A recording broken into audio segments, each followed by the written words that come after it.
அசுரன் சூரபத்மன் ஆட்சி செய்த காலம் தேவர்கள் எல்லாம் பயத்தில் வாழ்ந்தனர். உலகமே இருளில் மூழ்கியது. அந்த நேரத்தில் தேவர்கள் சிவனை நாடினர்.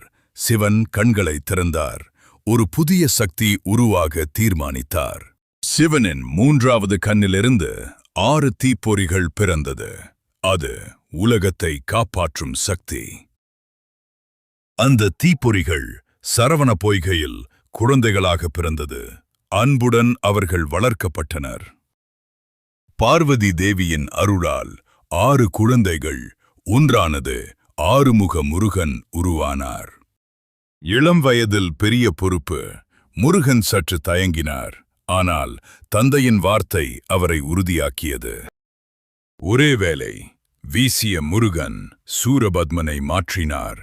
அது ஒரு அதிசயம். வெற்றி பெற்ற முருகன் அவனை அழிக்கவில்லை, அவனை மாற்றினார். மற்றும் உங்கள் வாழ்வில் ஏற்படும் நோய் மற்றும் அனைத்து விதமான பிரச்சனையும் சரி செய்து தரப்படும். கமெண்ட்ஸ் அல்லது வாட்ஸ்அப் செய்யவும்.